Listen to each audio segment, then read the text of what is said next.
L'île mystérieuse du triangle des Bermudes.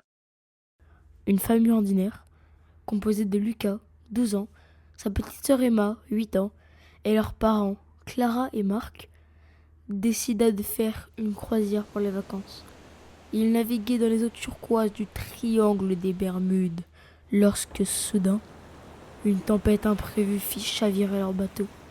Les vagues rugissaient, et la famille, emportée par les courants, perdit tout contrôle. L'île abandonnée. Lucas et Emma se réveillèrent seuls sur une plage de sable blanc, entourés de jungles denses. Leurs parents étaient introuvables. Lucas, l'aîné, prit rapidement les choses en main.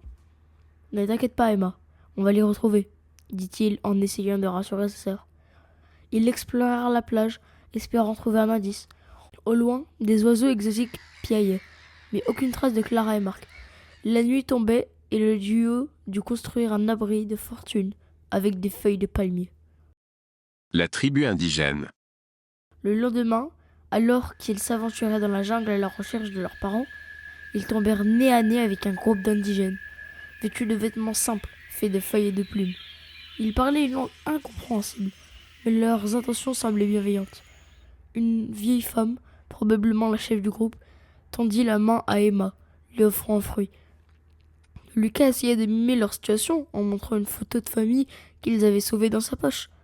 La vieille femme fronça les sourcils, puis hocha la tête. Avec des gestes, elle leur indiqua de les suivre. Une quête périlleuse. Guidés par la tribu, Lucas et Emma traversèrent des rivières, des grottes obscures et des collines escarpées. Les indigènes leur montrèrent des plantes comestibles et les protégèrent des dangers de l'île. En chemin, Lucas trouva des empreintes étranges sur le sol. Elles étaient gigantesques, comme celles d'un ours. Une femme de la tribu leur expliqua, à l'aide de dessins, qu'un animal féroce rôdait dans la région. « Et si c'était cet ours qui avait attaqué nos parents ?»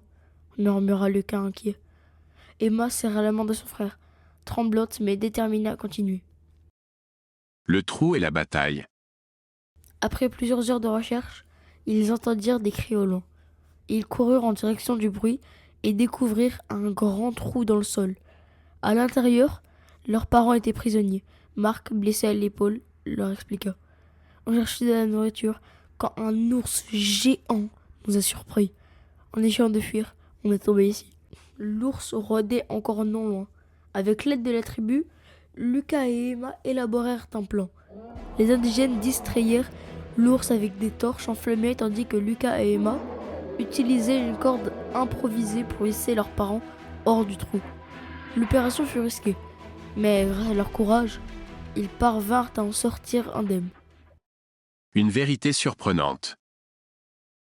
Avec leurs parents, sains et saufs, la famille suivit la tribu jusqu'à une partie plus dégagée de l'île. Là, une surprise les attendait. Une pancarte délabrée indiquait « Bienvenue sur l'île paradisiaque ». Des cabanes abandonnées et des restes de barbecue suggéraient que l'île avait autrefois été un lieu touristique. La tribu indigène était en réalité composée de descendants d'anciens habitants restés sur place après la fermeture du complexe. « On n'est pas si isolé, après tout », dit Clara soulagée. Le sauvetage. Quelques semaines plus tard, alors que la famille s'habituait à leur nouvelle vie, un bateau apparut à l'horizon.